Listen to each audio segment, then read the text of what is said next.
Let's bring in Anthony Ruggiero. He is a senior fellow at the Foundation for Defense of Democracies and spent more than 17 years in the U.S. government as an expert on sanctions. We're talking about imposing new sanctions against North Korea. Congress probably will vote on that maybe as early as this evening. But North Korea has been existing under sanctions for years, hasn't it? Can we impose something that will get their attention?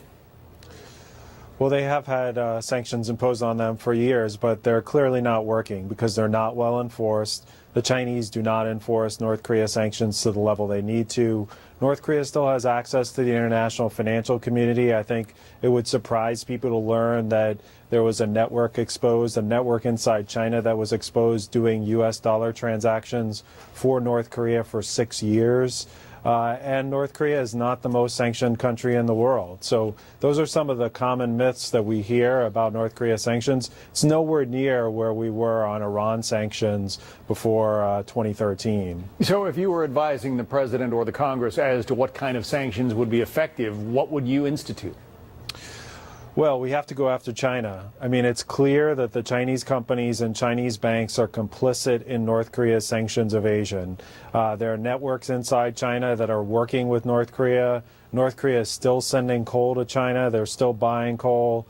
Some of the reports suggest. So it all goes through China. It is important to go to Southeast Asia and talk about sanctions implementation, but that really pales in comparison. And the Chinese are not going to put the level of pressure on North Korea necessary until their own risks or their own interests are put at risk. But you get the impression that Kim Jong-un sort of listens to only his own counsel.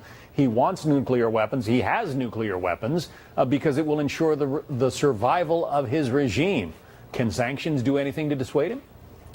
Well, they can. I think if you're going after the revenue that Kim uses for his nuclear program, his missile program, and for the elites, you start to get at some of the stability issues that I know the Chinese don't like, and it's why they won't put the amount of pressure. But that's really what it's going to take. I mean, Kim Jong-un needs to know that North Korea that their nuclear program makes them less secure, not more secure, and the way to do that is to go after their revenue, whether it's coal or the $500 million they get from exporting slave labor or from selling these items to countries like Iran and Syria. We've got the Carl Vinson off the coast. The Air Force launched one ICBM that flew 4,000 miles and splashed down not far from the north.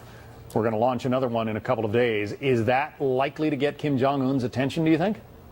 It should. I think that it's clear that North Korea knows that it cannot use its nuclear weapons, otherwise its country will be annihilated. And I think it's important that these military moves show to North Korea that there will be retaliation for any kind of military attack, which North Korea has done before. It's not the United States that has attacked North Korea since the Korean War. It's the North Korea that has attacked South Korea, including sinking a South Korean freighter in 2010. So I think it's important these military moves show North Korea that there's no possible military action that they could take. Anthony Ruggiero, Foundation for Defense of Democracies. Thanks. Thank you.